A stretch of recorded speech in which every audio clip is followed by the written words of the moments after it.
Hello everyone, I'd like to do another example of sketching detailed graphs of quadratics. So go ahead and give this one a try on your own first before we go through it together. Okay, here we go.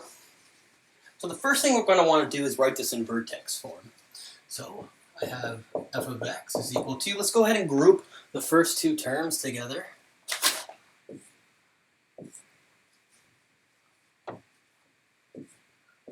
So we have a negative 3x squared plus 6x minus 2. Now notice in this case here, I have the coefficient in front of x squared is not 1, so we actually need to first factor this negative 3 out. Okay, so I'll have f of x is going to be equal to, if I factor out that negative 3,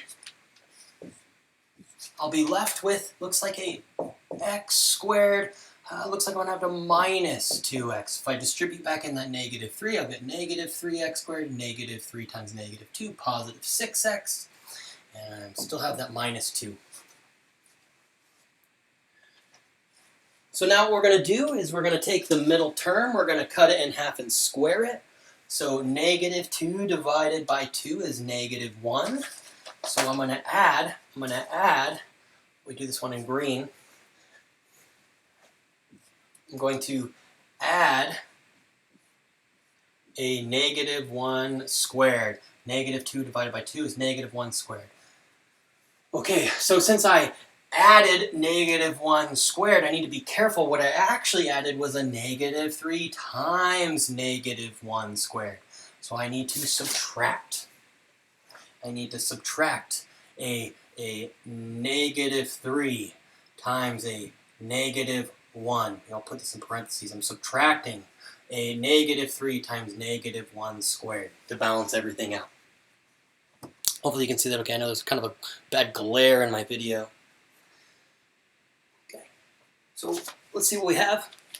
So we have f of x is going to be equal to negative 3.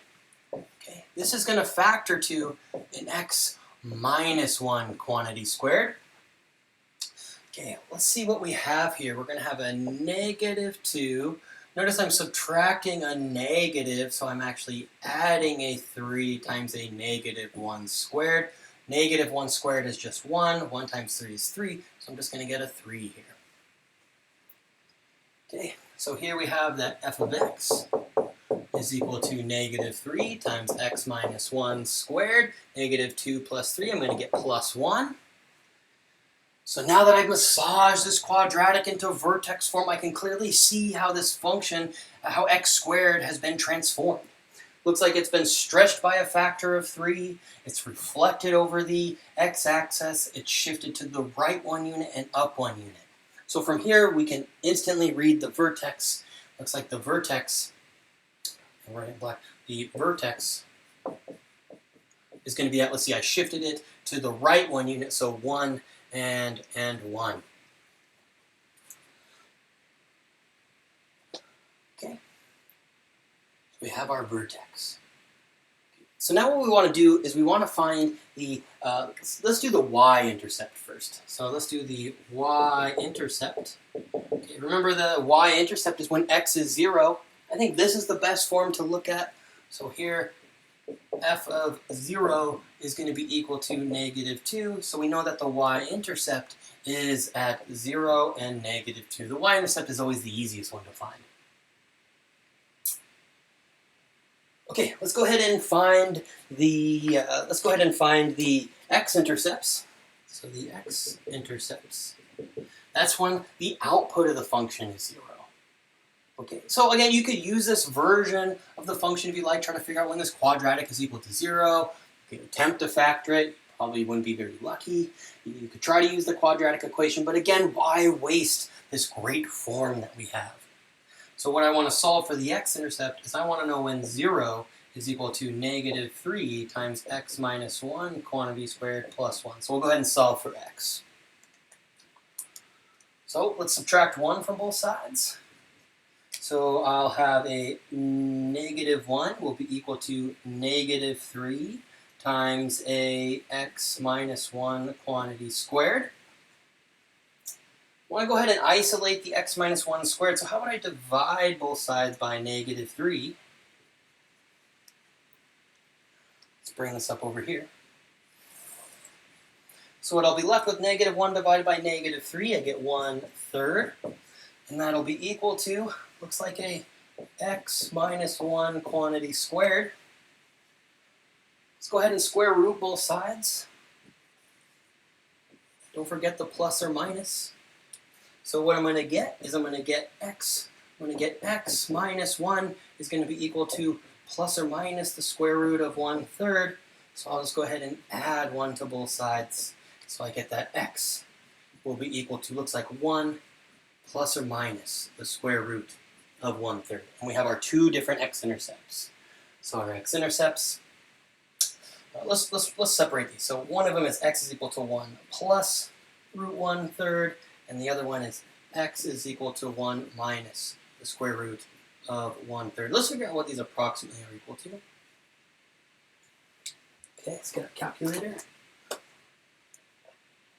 So we'll have a 1 plus the square root of 1/3.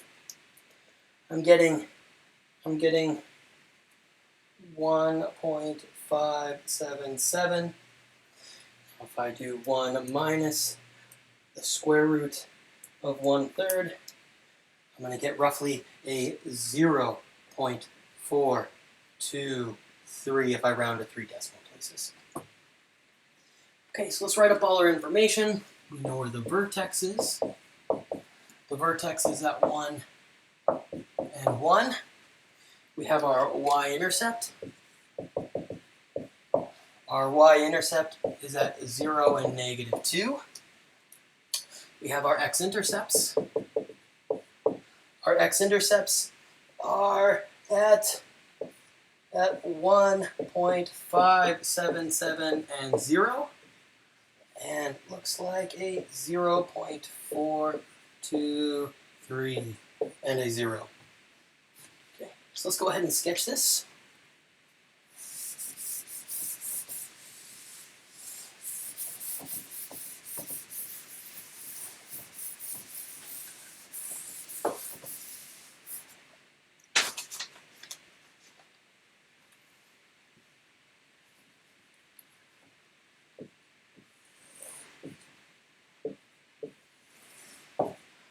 Vertex is at 1 and 1. 1 and 1. Here's the vertex. Okay? Well, the y-intercept is at 0 and negative 2.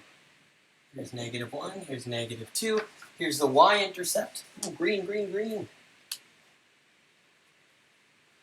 Okay? We have our two x-intercepts. This is, I guess, close to half. It's 0.423. So one of our x-intercepts will be about right here. And let's go over here to 2, so roughly 1.5. So our other x-intercept will be roughly right here. And here we have our beautiful quadratic. Notice. Oh, that's such an awful graph.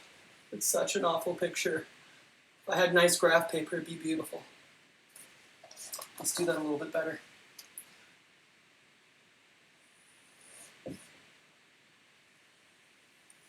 That's the best I got for you. But here's the graph here. Okay. Draw all these nice and colored for you. Notice it's frowny face. Remember our graph.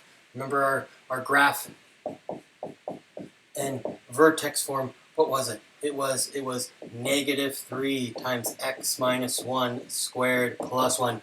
The a is negative. I have a frowny face parabola. Okay, hope you enjoyed that example. I'll see you in the next video.